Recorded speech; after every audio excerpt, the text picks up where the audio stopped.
Hey y'all. What day is it? Oh, Saturday. Okay. At the risk of being crucified, I am going to tell you about Cherry. Some of y'all will remember that while I was looking for a puppy, I saw this little solid black dog, and it was a little girl, and her name was Cherry, and I put her picture up on the community thing, so y'all know what she looks like. Adorable little dog, shiny black coat, black eyes, black nose, black toenails. She was adorable. So I applied for her, even though she has fur and not hair. And they said she was a Chihuahua Cairn Terrier. She didn't look like that to me. She looked like a Chihuahua Dachshund. She had a long little body and a little tail that curled up. Just adorable. So anyway, I applied for her. And, you know, I don't know how long it was. Time went by, and, you know, a lot of the rescue sites now, what they tell you is, because they are so busy, they can't email everybody and say, I'm sorry, you know, the pup, the dog, the cat, the kitten, the pig, the rooster, whatever, went to another home. Please try again. So what they say is, if you don't hear from us, then you know that you did not get this particular little animal. And some of the rescue sites ask you, what little animal are you applying for? Is there another one? And you put their little numbers in there. So anyway, almost 2 weeks ago, maybe, I'm laying in bed and I get a call from this lady, and she asked me if I was still interested in Cherry. And I was really surprised. And so I said, well, yeah, I guess so. I thought you had already adopted her to someone else. And she said, well, we have just been so busy taking in animals, taking care of animals, looking at applications. She said, we've just been really busy. But she said, your application looked really good, and I'm sorry it's taken us this long. So I set up a time. She was in Yorba Linda. Now, y'all know, and I took a lot of flack for this, but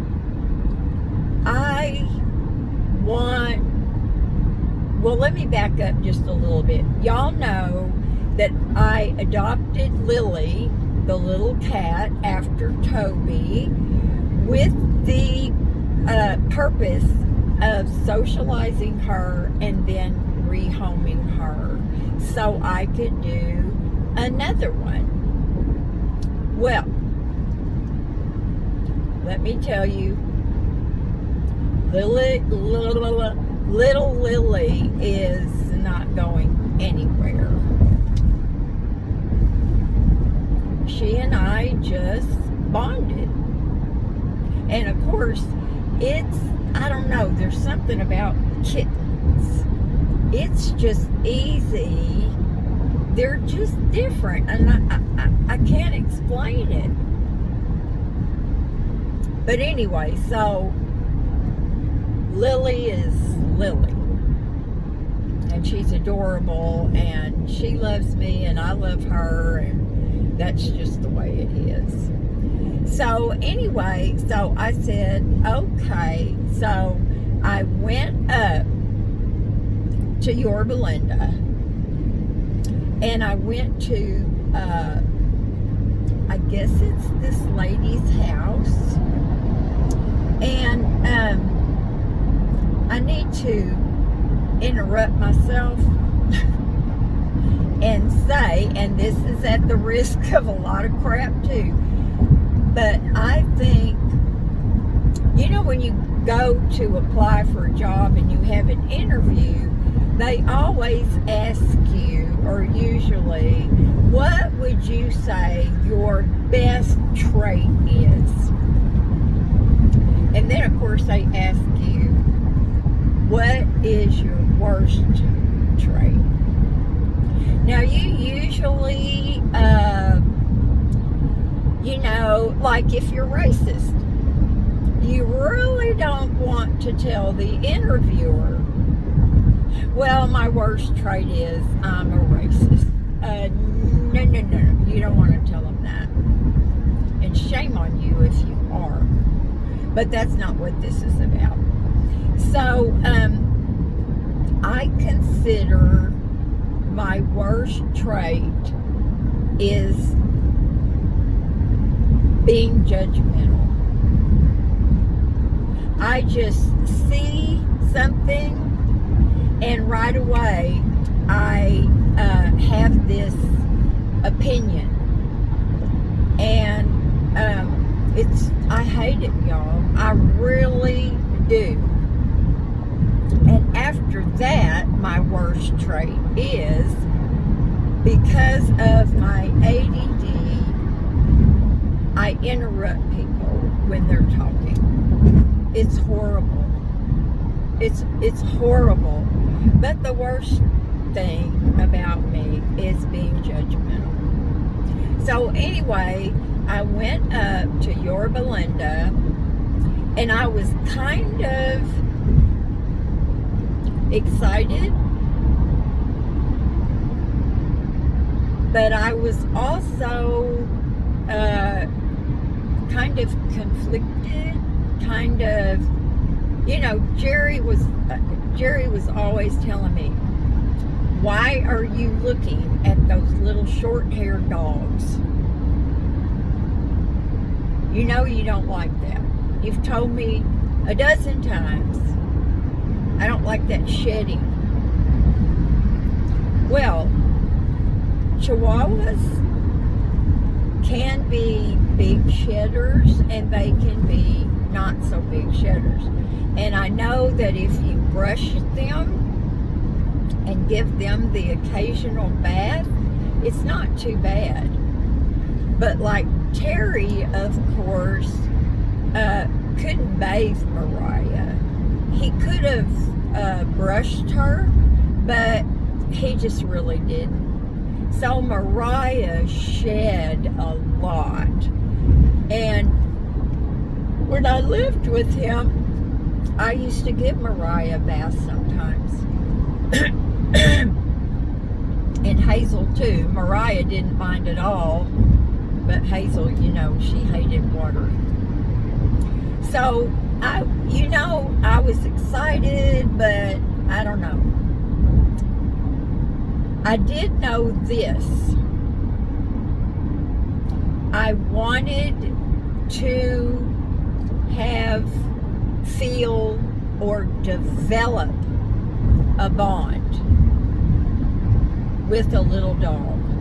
I did not want to take Mariah because I knew Terry and Mariah for over 3 years. And in all that time, even being roommates, Mariah and I did not bond. We just didn't. I was, and y'all know, I was crazy bonded to Miss Hazel. And I felt a bond to her when I saw her picture on petfinder.com. I don't know. I don't know. I have no explanation for it. And then when I went and saw her at the pound,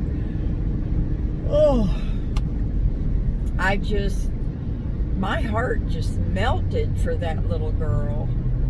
And we just bonded like immediately. So,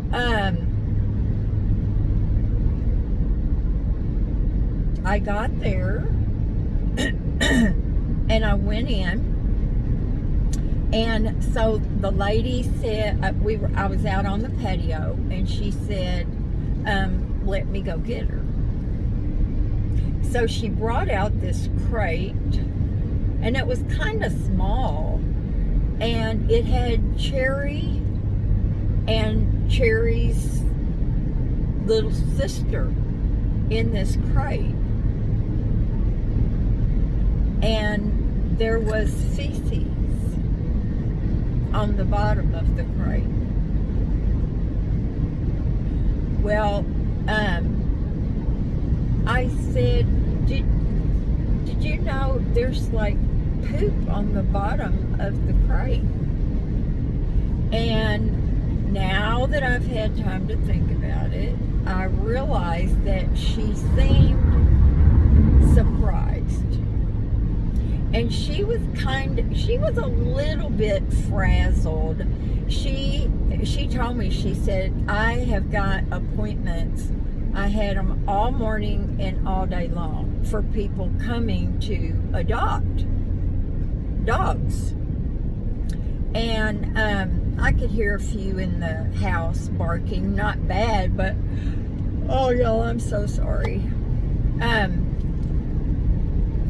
So anyway, she said, well, let me go wash her off. And so she went in the house, and then she came back out, and Cherry was very shy and like really nervous. Now, she was a puppy. I mean, 3 months old. Her birthday was May 22nd. So anyway, I really, when I saw her, I thought, oh yeah, she's really cute, and she's adorable, and she looks like she's really scared. But I didn't really, my heart didn't like, oh, I have to have this puppy. It didn't do that. But my heart also said, I cannot leave this puppy here. I can't leave her. She's in dog poop. It wasn't just a little turd. I mean the bottom had, so I adopted her. And sweetest little girl, so sweet. Oh, and she was really shy, and she was nervous, but she settled right down into Miss Hazel's carrier and went to sleep. So we got home, and she was really shy, and Jerry came over, and so we were trying to make her feel at home. And of course, Toby and Lily didn't know what to make of that. Well, the lady told me, I asked her, I said, is she housebroken? And she said, I don't know. And I said, oh, okay. Because, they stay in foster homes. And so I thought, well, she's obviously not being fostered with this lady. And I asked her if she was a barker. Because y'all know in that trailer park we're close together. She said, well, I don't think so. She hasn't been barking since we got here. And I said, oh, okay. And I was sure to cover with her, what would happen if we were not a match. And she said, well, I definitely would want you to bring her back to me. And I said, okay. And I said, I just wondered because the San Diego Humane Society says if you can find them a good home, then it is okay to do that. And if not, bring them back to us. And she said, well, if you just call me and tell me that it's not a match, y'all are not working out, then I'll just have you, if you find somebody that you think, would be a good home for her, then they can fill out the application. And I don't know what this car is doing. And I'll look at it and approve it. And I said, okay. So I wrote that down on the paperwork, and I made a note in my phone. So anyway, it turns out that Cherry was very puppy pad trained. And I was like, whoa, this is awesome. And also, she played fetch. I mean, full-on fetch, like a grown dog would do. You could throw the toy and she would get it, bring it back to you, and drop it. I was amazed. So, I told Jerry and I told Stephanie, I said, I'm just not feeling it. She's a sweet dog. She is a very, and some of y'all warned me about this, and I'm not afraid to say I was wrong and you were right, but some of y'all warned me about a puppy. Well, let me tell you, little Cherry was a ball of dynamite. I could throw a toy from the living room all the way down through the house to the bedroom door.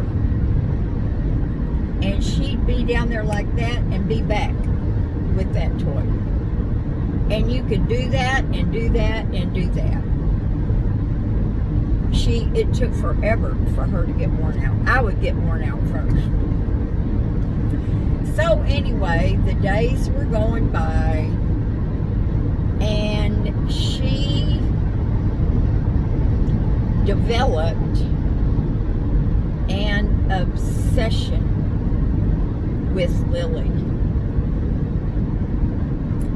She chased her and chased her and chased her, and she would catch her and get her down on the floor, and she was not trying to hurt her at all, but she weighed 6 pounds more than Lily. And y'all know Lily is a petite little girl. She's getting bigger, but she's still little. And so, you know, back in the day when you take the newspaper and you just kind of swat them on the nose. Now, when I did that, I did not roll up a tight stick of newspaper. Some people did. It was usually men. It's the crinkling and the noise, I think, of the newspaper that used to stop whatever unwanted behavior that you were trying to keep them from doing. Now, and there's also the squirt bottle thing. Well, trainers tell you now, in fact, I just was watching this guy that has cat stuff. He's a cat trainer. He said, you cannot train your cat. You're not going to train your cat.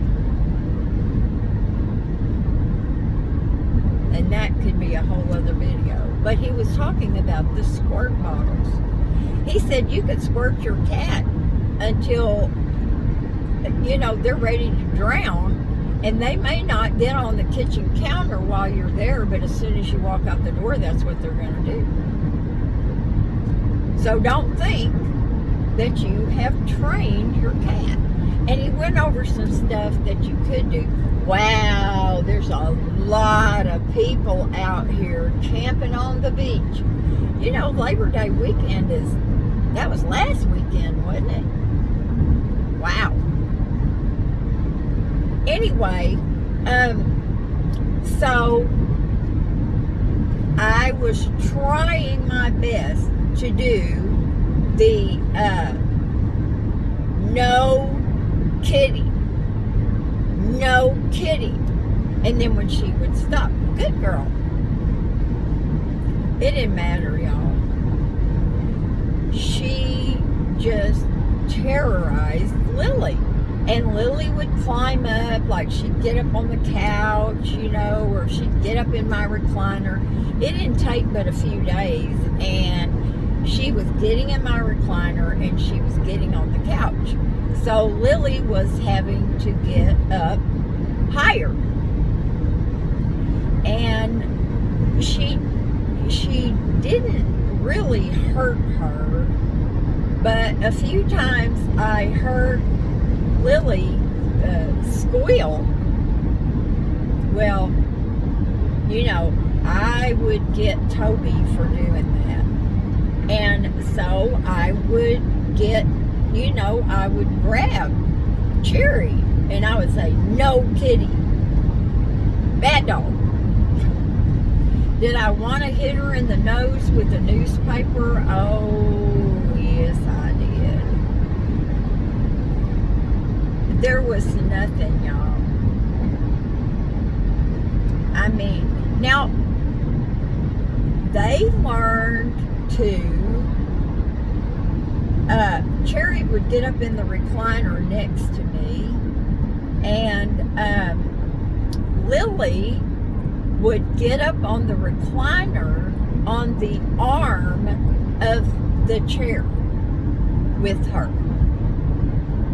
Now that wasn't Cherry going to Lily, that was Lily going to Cherry. And they would get up on my bed and sleep next to each other, back to back, butt to butt. So, I just thought, well, you know, this is gonna calm down a little bit.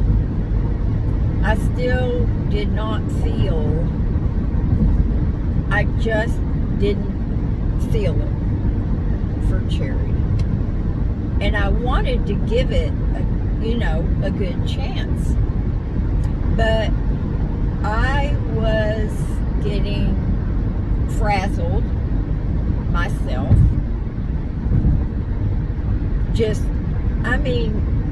They were constant. It was constant.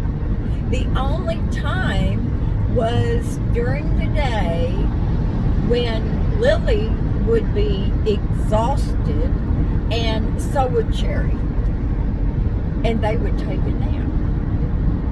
Or I had to put one of them in the bedroom or one of them in the playpen to keep them separated, because I was afraid that Cherry, not meaning to, but she was going to hurt Lily. And I guess it was maybe 2 days ago, they were running around, and I looked over, and Cherry had Lily down on her back, which she usually did, but she had her by the throat. That scared me. I'm like, you know what, this puppy just, she's not trying to hurt her, but she does not know her own strength, and she does not realize how delicate Lily is. So I was like, okay. I thought about trying to rehome her myself. Now here's where the judgmental part comes in. You know, I had time to think about it, and when I thought about, well, you know, this puppy is puppy pad trained. I'm not saying she didn't have an accident or two, but, and she knew how to play fetch. That takes time, and it takes patience. So evidently, whoever was fostering her took time and had patience. Now, I didn't know the foster home or anything, because I met with the lady who is the owner or the president or whatever they call them of the rescue group. So I was going to try to rehome her myself, but I was really getting scared that something would happen to Lily, that she would bite too hard on one of her little legs, or she had her by the ear one day. But when she had her by the throat, that really, it scared me. So I thought, now, did I jump to conclusions that she was in a bad place, in a terrible place? There was poop in the crate, and 2 dogs were walking in it, and blah, blah, blah, blah, blah. So when I had time to think about it, and I thought about the patience and the care that Cherry must have had in her foster home, I felt like that I had judged too quickly. So I think what happened, and this is a very reasonable thing, but you know, I'm not always reasonable. She picked the puppies up from the foster home, loaded them up into her car or SUV, whatever she has, and took them to her house. And she had said that she had several appointments that day. She was probably too busy and did not even notice that one or both of the pups had pooped in the crate. So I felt okay. by taking Cherry back. And that's what this long trip has been about today.